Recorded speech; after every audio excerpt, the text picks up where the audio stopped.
Yo, just wanted to quickly show you tonight a little something I've been working on for a few weeks now, just here and there. Focus mainly around Rhodes. I've used Rhodes a few times recently, and I find it really gives that lo-fi vibe. It's good.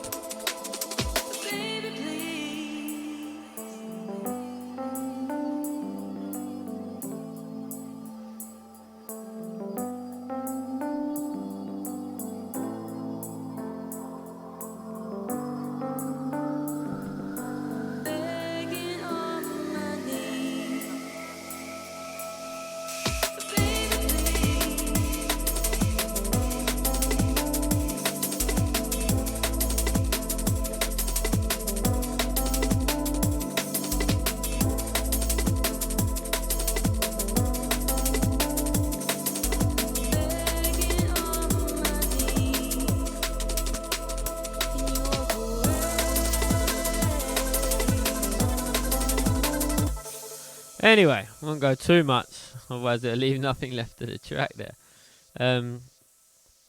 One quick thing what I was just going to touch on, which is a nice little idea to sort of fire out for anyone that wants to use it. I've actually seen a couple of people use this technique, and just thought I'd elaborate on it a little bit. So, in my initial intro breakdown here, it's obviously quite a soft intro there. I mean, I've got the Rhodes, a little sort of ride in there, a couple of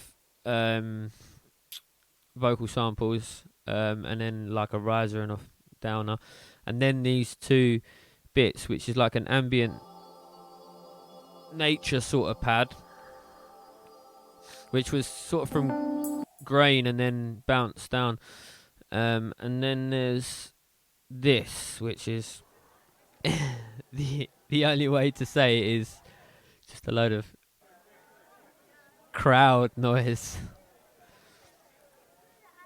You can literally use anything as long as there's not too much low end hum in it, which, I mean, obviously you can always low pass that out, but like you don't really want like cars and stuff like that, but like anything from cafes or stuff like that is great for this. Just grab your iPhone, do a clip, bang it in there, crisp it up, and it honestly, it really works wonders in filling the audio spectrum up with, you know, sort of them little peaks in white noise and bits and pieces that you don't necessarily get from a lot of digital stuff. And although you can't really hear it, I think it just sort of tricks your ears into like a stereo field, which is, you know, you probably didn't hear it the first time, but now listening back, you can, if you listen really carefully, you can hear it sitting in the back.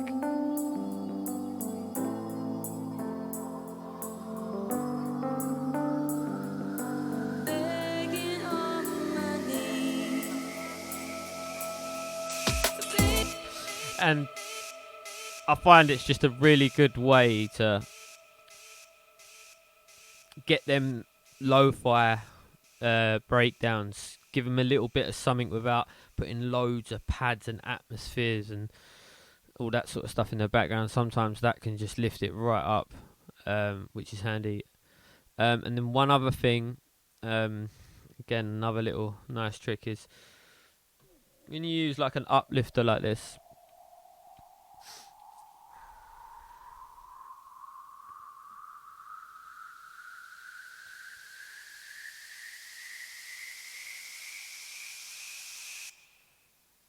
what I'll do with that is I'll do this on a lot of stuff, as you'll notice in my tracks. But I'll duplicate that track and then bang a delay. I usually use Reason's digital delay, so I find it's really good on like 1/8 to stutter it out. It's just really good. I think the echo that they've got, the digital echo, has got a little bit too much going on in it, but the delay is nice, simple ping pong, which is cool. And I'll literally take a little short clip at the end of that. Sometimes I'll ramp the front off, sometimes not, and just let that drag out into the tune. I find it just sometimes helps drag these lifters out into the tune.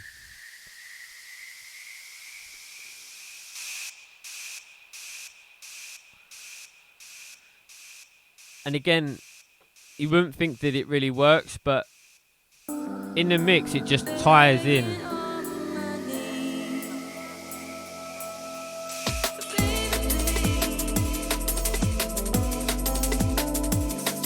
It's just a little thing that I like to do, and yeah, that's pretty much it. So I'll leave you with a small part at the end of this, and then I'm out.